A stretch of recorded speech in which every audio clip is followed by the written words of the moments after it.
Hello and welcome back everybody to another unboxing video, this time for my Urban War order placed with Seb-Games just a couple of days ago.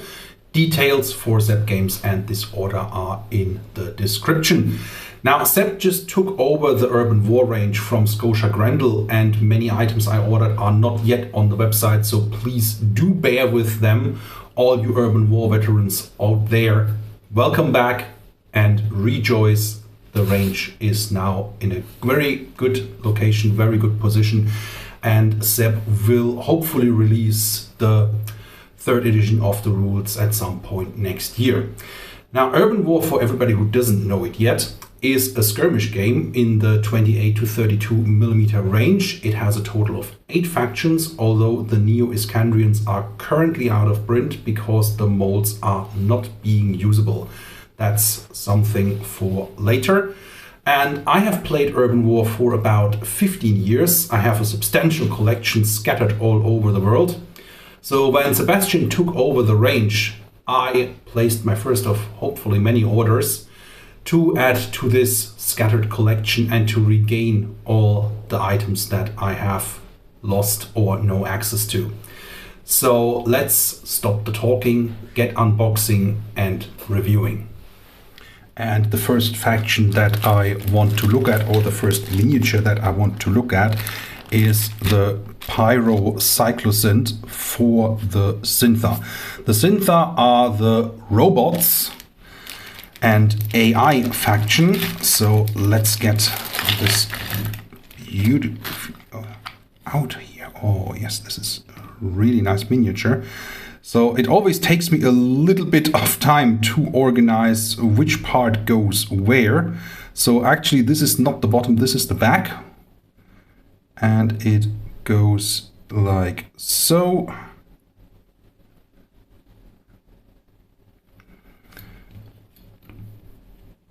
This is one arm and the other.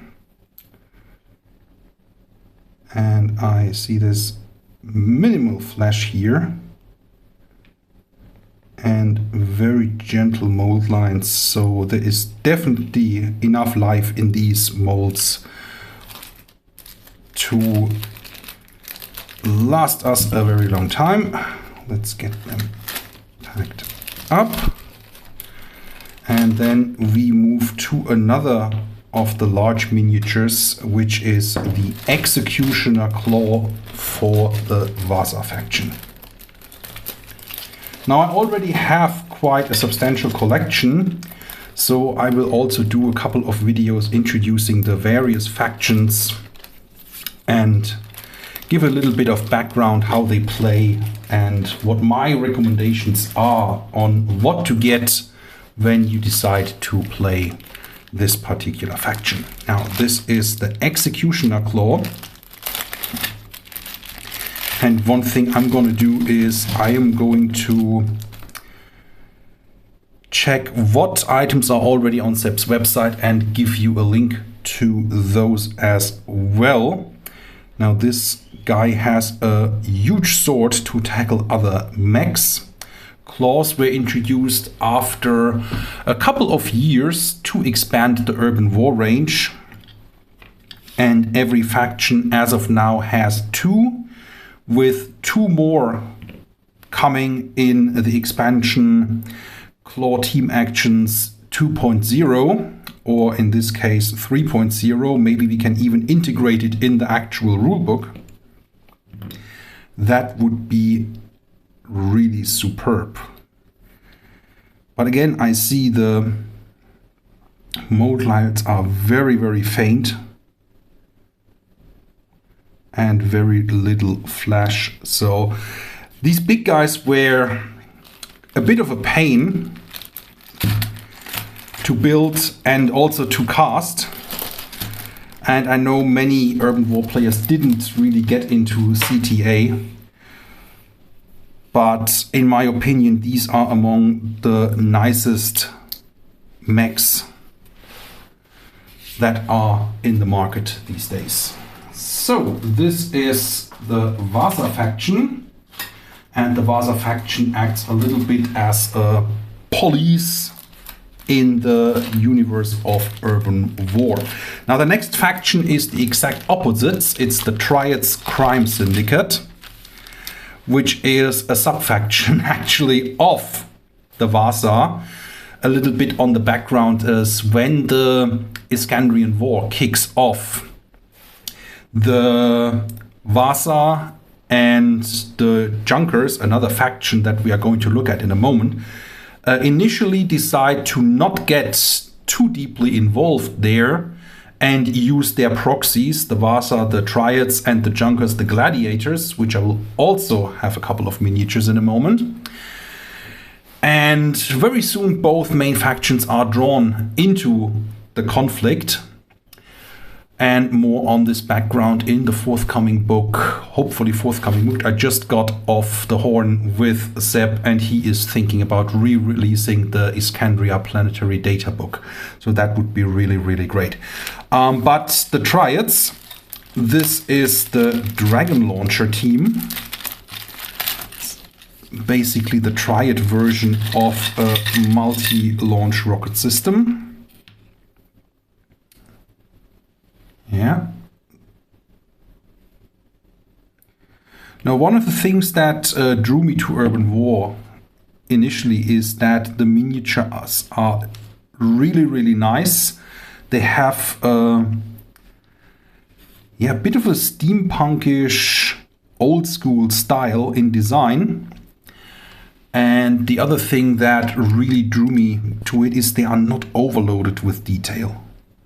So one of the things that getting back into the hobby after 10 years not playing or painting anything was that I didn't want to get overwhelmed with all the detail on the miniatures. So see, this is some nice little detail, but you don't need too much work to really work this out. The only thing I do not know in the next one, the Tiger Claw team, is a part of the miniature where that goes. So this one, the wheels, yeah, with a little insert that you can put it on the base properly.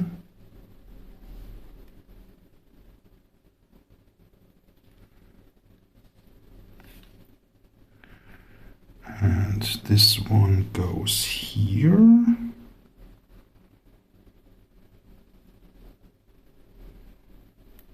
Yeah, really, really nice. No, other way around. Would go like so.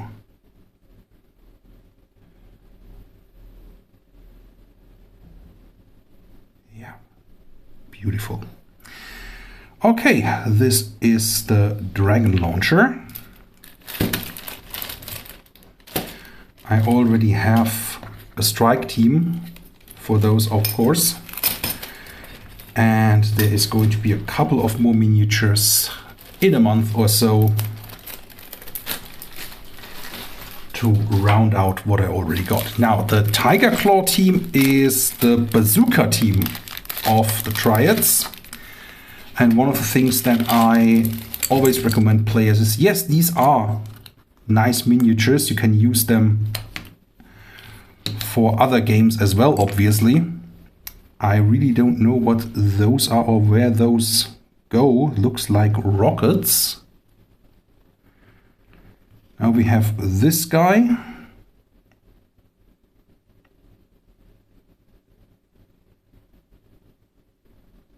And he's holding one of these rockets here.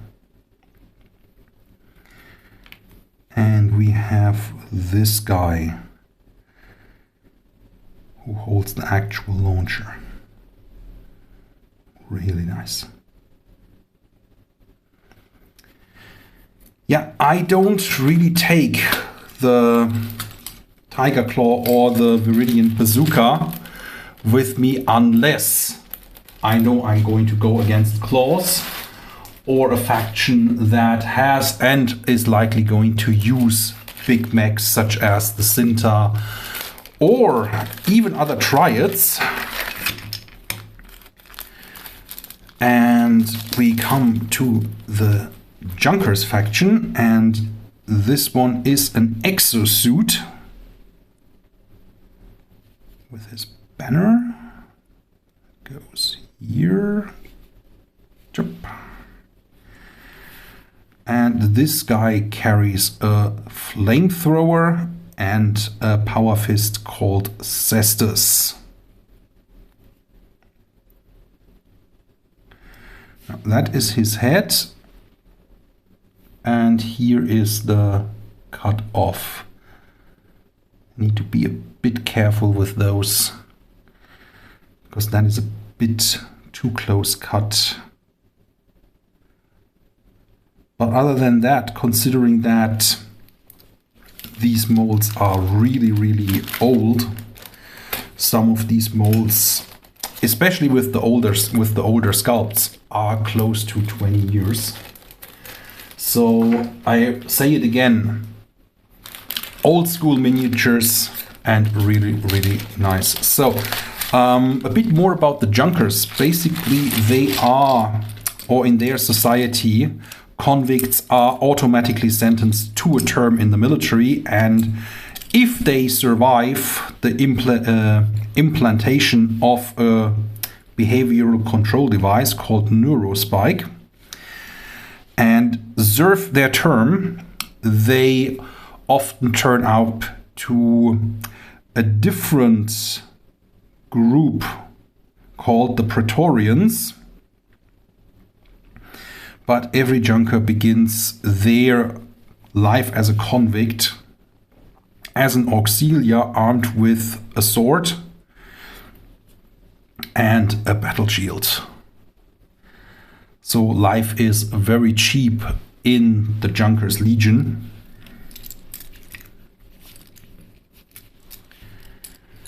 As those are basically the cannon fodder the Junkers keep sending, and when the enemy is tired, bring in the real soldiers.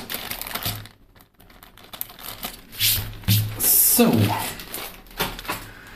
now the Gladiators faction, and what I do not have in terms of factions. I do not have any Viridians, and yeah, Neo Iskandrians are out of print, so yeah, more Viridians, because Viridians are actually my main army. I have, I don't know how many strike teams around the world. So, but enough of that. The Secutors are the basic troops of the Gladiators, and as the name suggests, they are based on the Roman gladiators. So one thing that accidentally happened, this bag was open, and either the Secutor fell out, or yeah, basically it should be 4, but it's 3. I already spoke with Seb, and we're gonna rearrange some stuff. But I'm getting more gladiators as well, so no problem. I already got a couple, so here we go. And one of the things that I noticed even before ordering is that these Secutors here, the left and the right one, they are the first and original sculpts that were made for Urban War in, I think, 2003, 2005. So, and this one says 2004, and so does this. So the newer ones, they have only the combat blade, and the shotgun is, like in this guy, going on the back. So, and this guy has the shield on the back.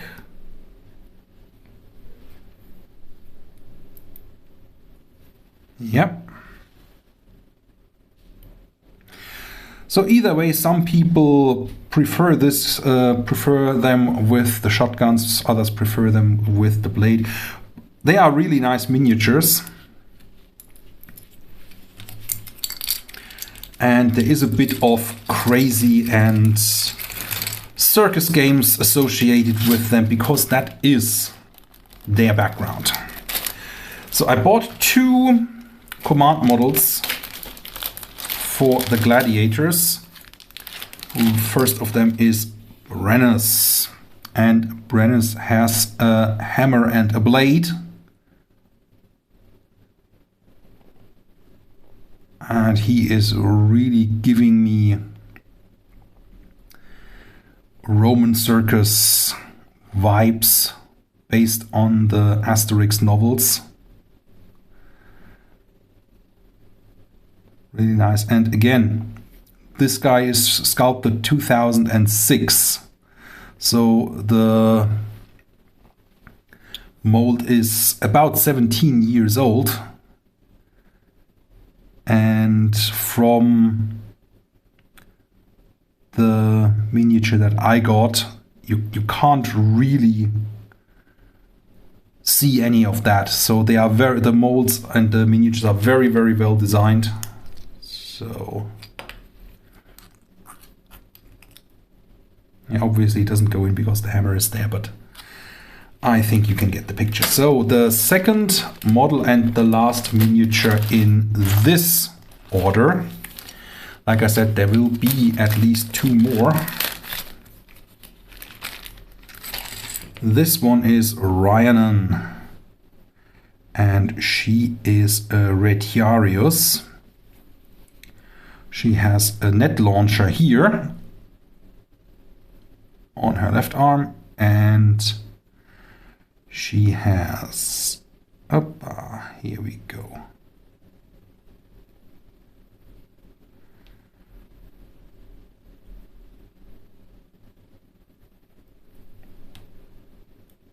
A blade or 2 blades, a trident and a blade, and this is how they go together. Don't need that much effort, just need to find the right angle, and she is ready to go. Yeah, extremely nice. So, and if you can see it in the video, here is a mold line, very, very faint. Let's see if there's one on the other side. Yes, again, very, very faint. Yeah, beautiful. And that is my Urban War order. I hope you enjoyed this video and maybe get into Urban War yourself. Use the link that I provided. And for now, let's call it a day. And I will see you on the next Urban War video where I start explaining factions.